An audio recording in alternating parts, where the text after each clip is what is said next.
Now the Bucs going to use the first of their timeouts. That'll leave them with 2 remaining. We'll be back after this.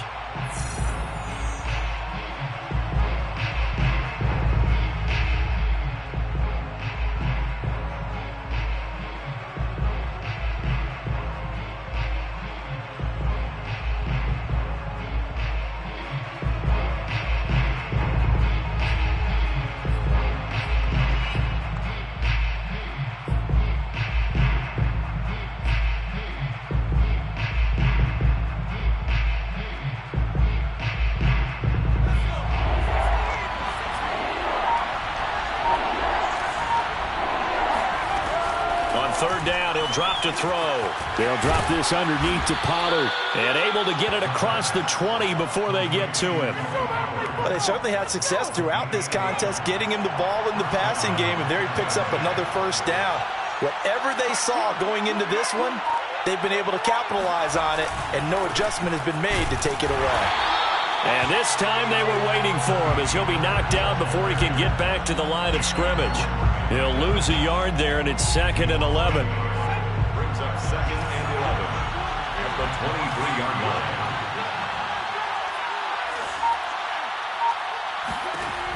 They'll look to throw. And this is going to be intercepted. Picked off by Marcus Williams. And he will take this one home. It's a touchdown. In a tie game, fourth quarter, that's about as big of a defensive play as you can possibly make. And it didn't happen by accident. That was scouting right there. They've seen things that have happened before. They knew in certain situations the type of plays they like to run, read it, and were able to go after the football, get it, and take it into the end zone for a touchdown for themselves. So they throw the pick six. They'll get another shot at it now as this one's in the air. And they will not get a chance to return this one as it's through the end zone for a touchback. The Bucs offense set to begin their next possession. And can they regroup? That's the question. The pick six hurt, no doubt, but this is still a one-score game here in the fourth. Dancing to his left. Going up top for Miller. And got his man complete. And they're going to have this across midfield and inside the 45. A big connection on that one. 32 yards. So the big play gets him across midfield now for 1st and 10. They'll set up to throw. And he's going to find his man out of the backfield. That's complete. And he takes this just a few yards shy of the red zone before going out. The drive continues as they search for a tying touchdown. Here's 1st and 10. They'll look to throw here. And that is knocked away in the middle of the field and incomplete. They've given up a few first downs on this drive, but getting the incompletion there, that should give them something to build on and maybe turn the tide.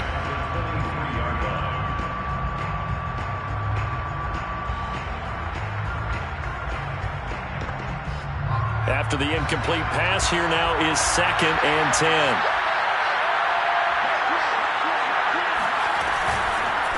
It'll be a handoff to Pollard. 81 yards rushing for him now as he has been tremendous all day long. I think we can safely say that those types of plays are the backbone of this offense. We know not every run's going to be a big hitter, but you know they'll take that type of result on each and every attempt. Here's Pollard again, and he won't be close to a first down as he runs into a wall right around the line of scrimmage.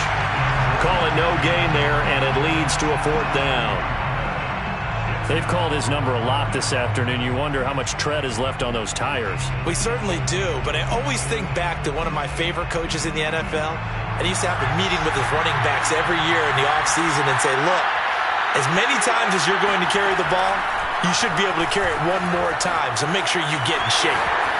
And he gives himself up, but not before he gets the conversion. Well, there you go. Save your best scramble of the day for a big-time situation in the fourth quarter, picking up the first. You don't want to use it up early, right? You want to make sure you save it for that exact moment, that key time, and that's what he did, although you and I both know it wasn't planned that way. But what a nice job using his eyes, scanning the field, and realizing when it was time to exit the pocket and go. Now Brady bounces forward on the jet sweep. And he will score. Touchdown, Tampa Bay. Tony Pollard, his 11th touchdown of the year. And the Bucs are an extra point away from tying this game here in the final minutes. Important extra point up and through. And we are tied here in the fourth quarter. 17-17 the score. All even to this point as it kicks away. The Saints take over first and 10 at their own 25-yard line.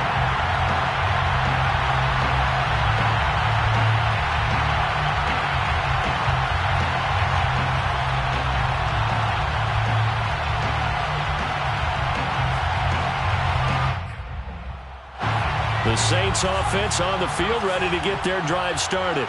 And a tight game after punting last time. See if they can get something going on this drive. As they head to the field now, with the game this close, you've got to feel there's a sense of urgency for them going on offense right now. But they have to do it without letting panic creep in and affect their play. So quickly all the way up at the 40-yard line.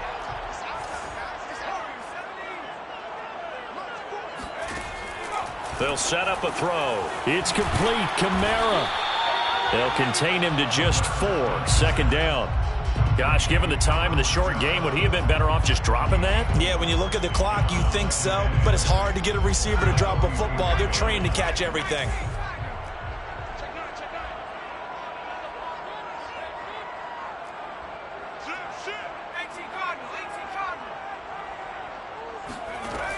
Second and 6.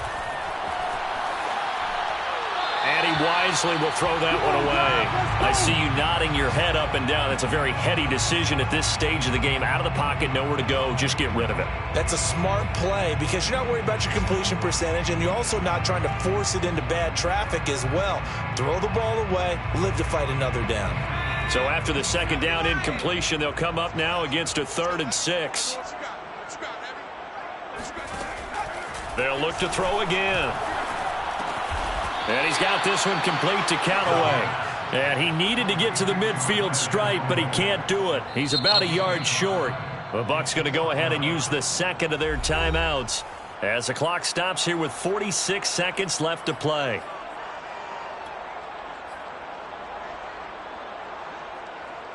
Tie game, fourth quarter, and they're going for this thing on 4th down.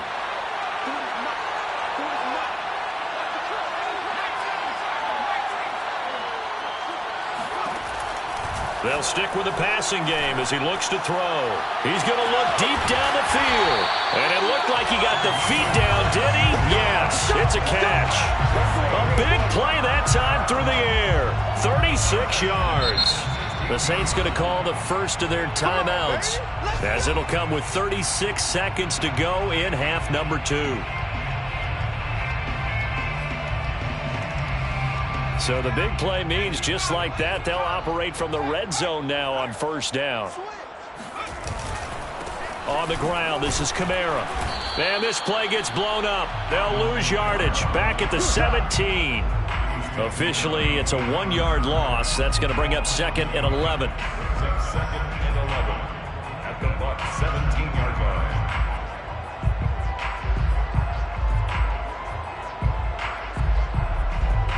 So the field goal unit is on the field as this is a big spot right here. This to almost certainly win the football game. And his kick is good. And it's celebration time on that sideline as they have taken the lead in the final seconds. And you know, in an era of cost-cutting and maximizing your roster, this is a club that does not skimp on special teams, and in these situations, it pays dividends. And that's great vision by the organization.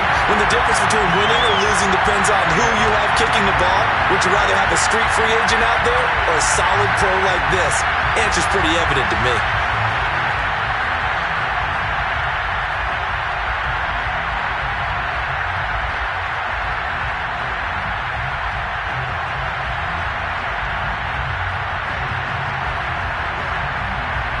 The Bucs offense set to begin their next possession. Look at the clock. Everyone knows the situation. Probably time here for one final play. And we know what that play is going to be. It's got to be some sort of Hail Mary, throwing it towards the end zone and hoping someone can catch it or catch it off of a tip. Think back to 2015. Didn't we see Green Bay pull that off twice in the season? Once in the regular season, once in the playoffs. So stranger things have happened. It'll be interesting to see what the defensive strategy is about who they put on the field to try and knock that ball away. A big hitter to start the drive has him up near midfield here for 1st and 10.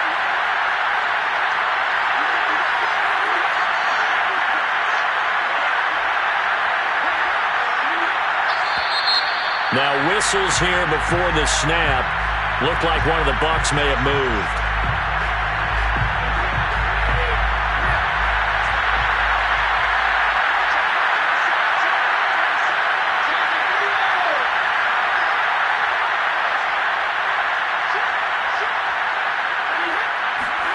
One final try now for Brady. Now a desperation throw deep downfield. And this is incomplete. So no miracles here on the final play. And this ball game is over. Well, going into the final play of this game, they knew that they needed some type of a miracle there at the very end. But they couldn't get it done. However, we were treated to really a spectacular affair. Even though they didn't finish it off, you're exactly right. They took us down to the last play. You're wondering, could it happen? Possibly, even though we both knew it was a long shot. So for New Orleans, the win will come too late to save a losing season, but they do move to 6-9 on the year. And they will hit the road next week to take on the Minnesota Vikings. Meanwhile, for the Bucs, they're guaranteed now a sub-500 season as they fall to 6-9. And they'll be at home for one next week as the Atlanta Falcons come to town.